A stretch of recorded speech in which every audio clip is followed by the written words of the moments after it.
Dunia sedang tidak baik-baik saja.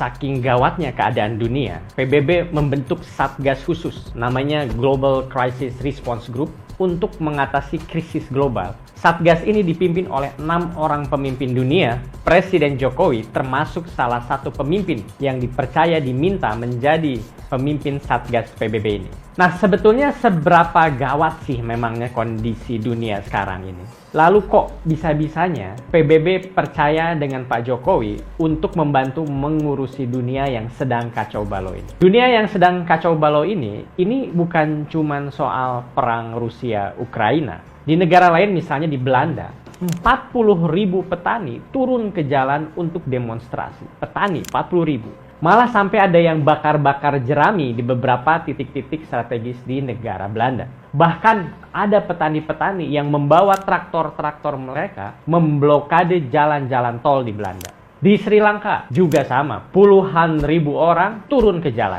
Kantor-kantor pemerintahan dikepung, bahkan rumah Perdana Menteri dibakar dan rumah Presiden Sri Lanka juga digeruduk oleh massa. Akhirnya, Presiden dan Perdana Menteri Sri Lanka setuju untuk mundur, turun dari jabatannya. Bahkan di negara besar seperti Amerika Serikat, kekacauan pun terjadi. Perayaan Hari Kemerdekaan Amerika 4 Juli yang mestinya meriah dan menyenangkan dirayakan oleh rakyat Amerika jadi sebuah tragedi yang mengerikan. Karena terjadi setidaknya ada 11 bukan satu, 11 penembakan massal. Korban juga nggak sedikit di Amerika ini pada saat hari kemerdekaannya. Lebih dari 200 orang meninggal dunia. Boris Johnson, Perdana Menteri Inggris, terpaksa mengundurkan diri setelah pemerintahannya, kabinetnya yang dia pimpin memberontak. Ini dramatis juga kejadiannya. Awalnya ada 2 orang menteri kunci, menteri penting Perdana Menteri Boris Johnson yang mengundurkan diri, yaitu Menteri Keuangan dan Menteri Kesehatan. Tapi ternyata ini hanya permulaan. Satu persatu anggota pemerintahan Boris Johnson akhirnya mulai mundur. Sampai-sampai hanya dalam waktu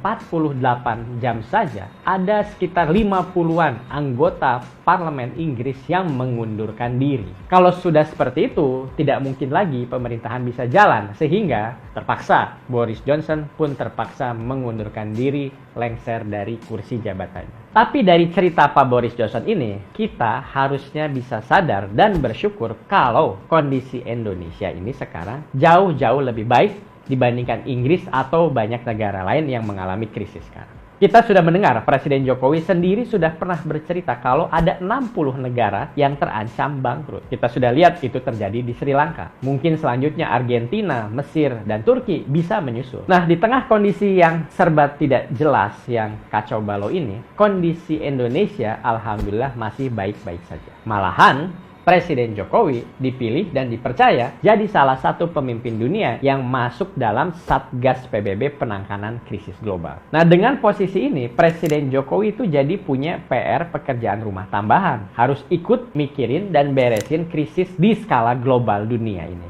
Jadi Sobat Fobi, perjalanan Pak Jokowi ke Ukraina dan Rusia beberapa waktu lalu juga dalam kapasitas ini.